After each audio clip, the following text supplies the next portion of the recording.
Вы вызвали всех? Я вот только подошел.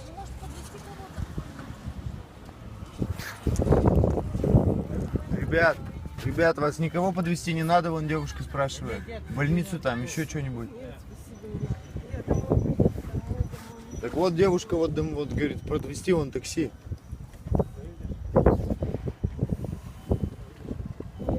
Блядь, вы что, как так, ребята?